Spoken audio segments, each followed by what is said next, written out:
If you are absolutely sick and tired of every time you go into combat, your divisions are getting mowed down by players that know what they're doing, and you need inspiration for division templates and you have no idea what to build, this is the video for you. What's up, ladies and gentlemen? Top Gun Guy 123 here once again with another Hearts of Iron 4 Officer School video. And today, as you can see by the picture up top, or the title up top, and the picture on your screen or video, whatever you want to call it, you can see we've got a bunch of division templates in front of us. In this video, we're going to be going over the divisions that I have come up with, other people have come up with, and really just the divisions that really work pretty much in every single situation in Hearts of Iron 4. Now, of course, by saying that, some of these divisions are not going to work in the greatest areas. For example, this backbone division here is probably not going to work too well in Africa. Just common sense. But I am going to show you guys a bunch of divisions and explain to you how you can make them even better beyond what I've got and come and pretty much edit them to what you need them for. So let's go ahead and get into the video. So what we're going to be going over first is the basic infantry. Now, with every division I'm going to show you, it's going to be a basic combat width of 20, but if you want a bigger division or 40 width, which I don't really like to do as majors sometimes, depends on what I'm doing. I think a lot of majors don't realize it, but 20 combat width is pretty good. So if you want to go up to a 40 combat width, just use these templates, but double. So instead of 2 stacks of 5 infantry, you would go to 4 stacks of 5 infantry. Just double what I've got. So for this first one, it is just a basic infantry division, which is 5x5 infantry. You're going to have support artillery here, so you don't have to take up the combat width, and you'll still get a little bit of an artillery bonus. Then you also get an engineering company, recon, field hospital. You don't really need this if you're the United States. You can kind of swap it out for support artillery to get a more of a punch if you're using these for breakthrough, or I would recommend anti-tank if you can. Then a logistics company. These guys would actually work pretty well in Africa because they don't require a ton of supplies or anything, and it's just a basic logistics company. Next, we have our combat infantry. These are what you're going to be using if you're kind of a minor to mid nation that wants a unit that'll pack a punch, or you could be this, use this in the United States if you're going to be waging war in the Pacific against Japan, maybe invading through China or something on the... I just realized my game Japan has part of China in this, the weird color. Okay, gotta love Hearts of Iron, am I right? So if you're going to be using a division for island hopping kind of, and you need something that's going to be able to move quickly, this would work pretty good too. You make sure for your support you have it like this: support artillery, engineers, AT, rocket artillery, and recon. Now, not a lot of people realize it, but depending on how you have your support lined up is what will get supplied first when you have support equipment. So what will end up happening here is the engineer company will get supplied or resupplied first with support equipment before the recon company does. So a little bit of interesting facts for you guys right there. Next, we have our special infantry division. I like to call them special because it's just like the other divisions, except they have anti-air and anti-tank in it. So it's kind of like really designed with the artillery here. It can break through enemy lines. Anti-tank, it can hold them back, and if you don't have air superiority, you have the support anti-air. This is actually a really good division if you're Germany and you're needing to push into the Soviet Union, but you don't have enough tanks or motorized or any of that kind of stuff, and you just need infantry. This is a pretty good division to actually push through with.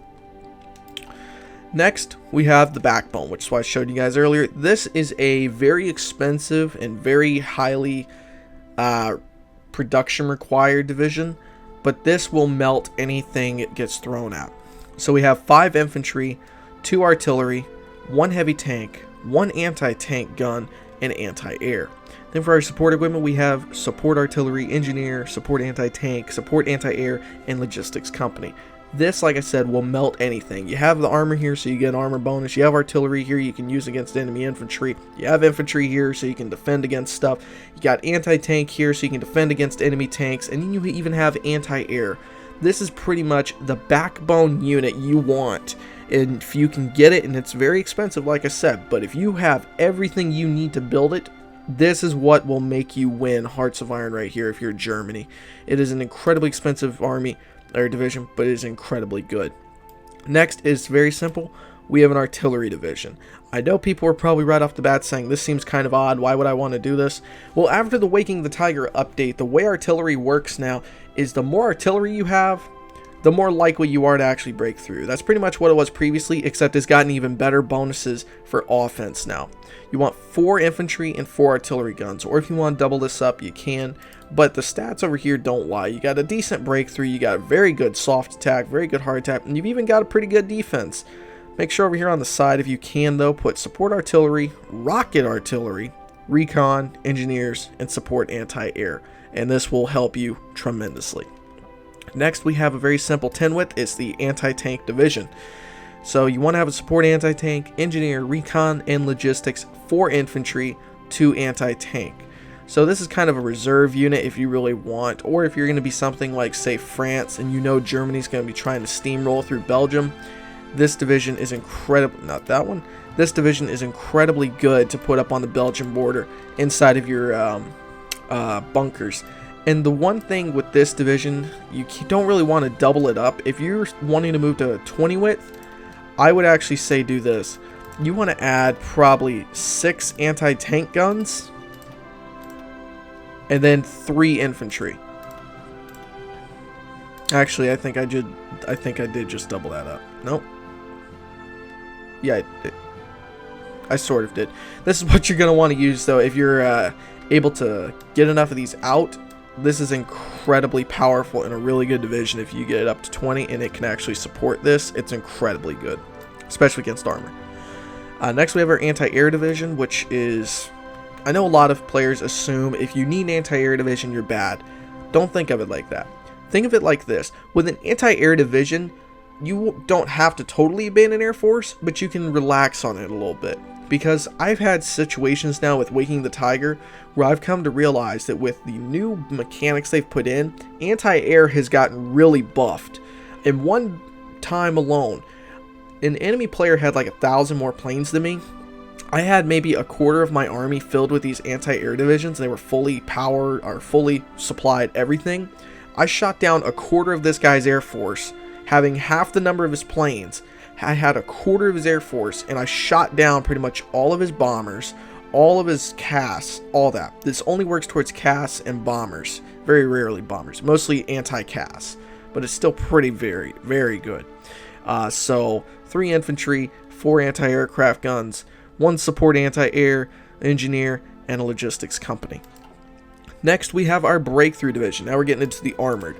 This is a decent division. It's very simplified. It's just medium tanks, medium self-propelled artillery, motorized. You can do all these templates about to show you with the armor, with light armor, medium armor, heavy armor, whatever what you want to do. But this is really just kind of designed to let you get a feel of what you want. I just want to change that picture. That's driving me nuts. So with this breakthrough division here, you want for your support to have support artillery so it can help your medium self-propelled artillery. You want anti-tank to help your tanks out if they fight off other tanks. Maintenance company, logistics, and a signal company. Signal company really boosts this up. So with these signal company units, you could actually put these in Africa at 20 width ranges. So they won't be taking too much supply at 20 width, and they actually can provide pretty good combat situations. Yeah. Alright, so now we're going to do our assault gun division. This right here seems very simplistic and like it won't work. Trust me, it will. This will go through pretty much everything infantry wise. It has sometimes got problems going up against tanks, which is why I have an anti-tank gun here. I am telling you, if you put this up against a nation that does not have a lot of anti-tank weapons or regular tanks, this is going to mow through them. You will see combats lasting for a millisecond if you're on the max speed. There will be less than a day, and they win with this kind of division template. This is the most powerful division. I can really give you the advice of using in Hearts of Iron, especially if you, well, I'm not going to show you, but if you double this, you're going to have close to 700 soft attack with 40 combat width. You're going to have 120 hard attack, 260 breakthrough, 240 defense. I mean, think about that. This is an incredible division right here for just about everything you need it for, aside from going up against a large armored enemy. I use this as America when I can, and actually end up using it to steamroll across from France to Germany, and I very rarely have issues with it. Next here we have our medium armored division, which is pretty much it's essentially just an armor division, because it's got everything you need. It's got 2 self-propelled artillery to help against enemy infantry. It's got 3 motorized companies to help defend itself. It's got 2 medium tanks to go up against infantry and other tanks. And then it's even got 2 tank destroyers. I meant to do 2 mediums, but you get the idea here. There it is. You get the idea here. It's still a very powerful unit. It's not as powerful as the previous one I showed you, but it is a little bit less expensive because you don't need as many tanks and stuff. But as your support, you want anti-tank, engineers, recon, maintenance, and logistics company. I mean, seriously, this is going to be an incredible division if you're able to actually use it and get enough of these. If you get, I would say if you can get if you can get 5 of these medium armor divisions and 19 of these assault gun divisions, and maybe even a couple of these breakthrough divisions, if you put them in Africa against Italy, they're not going to have a chance. If it's just the Italian players, usually, they have no chance whatsoever of holding you off. 2 divisions left. Motorized divisions, I think everyone's been doing them wrong. Normally, let's just get rid of this. Normally what people do for motorized is assume that's what you're supposed to do. That's it. It's just motorized and you put support in, right? No, you want to do this. I don't know why people have not been doing this, but with motorized divisions, add in self-propelled artillery. Because when you add in the artillery, you're getting the same effect as this. You're getting artillery with infantry, and that's what that is. You go to motorized divisions, you get self-propelled artillery with motorized. It's the exact same idea behind getting the combat infantry with artillery, because they go at the same speed. So you want to do the exact same thing with motorized divisions and design them like infantry divisions. So if you want a good breakthrough infantry division, do this. If you want to, this is going to be kind of complicated here, but bear with me. And then, boom, with this in place, we just made a motorized version of this. And it's that simple. And then for the final division, we just have a very simple Garrison division. This is what you can use for your islands in the Pacific. They are not that expensive. They are very cheap. And if they are too expensive, you can even get rid of the anti-aircraft support, the AT support, and just throw them in there. Or if you really don't want to get rid of the anti-air, get rid of the anti-tank, because you're going to be on an island against the Japanese players, so it's highly unlikely they're going to actually do anything. And because they don't require a lot of infantry equipment or support equipment, just need anti-air and artillery, and you can even get rid of the artillery, it's still a pretty good defense division. It goes down just a little bit, but it's still incredibly good. So guys, that is pretty much the divisions, and just remember, a couple quick lessons with this. If you see one of these that you like but you don't have the resources for, just cut that in half. Make a 10 width version of a tank division if you want. I mean, that's not really recommended, but you could. But if you have one of these divisions and you want to fight in Africa, throw a logistics company in there and you should be good, because all these are 20 widths, and as they stand, I have not had a single issue with more than 15 of them in Africa at one time. I've had no supply issues whatsoever. These work for pretty much every nation. Well, not every nation, because you got minors like Bulgaria, Greece, Iraq, Iran. Those you want to probably use the infantry divisions. But as a major like Germany, Russia, maybe France, United States, definitely Japan. I think I said Soviet Union. If I didn't, Soviet Union, obviously. Any of those nations can incorporate pretty much all these divisions with no issues whatsoever towards the middle, early, or mid-war time. So guys, hopefully this video helped you out. Please do not forget, if this video actually did help you, please help me share this video with all the people on Hearts of Iron's community to maybe help people understand how this game actually works, instead of just throwing horrible division templates together that don't work online.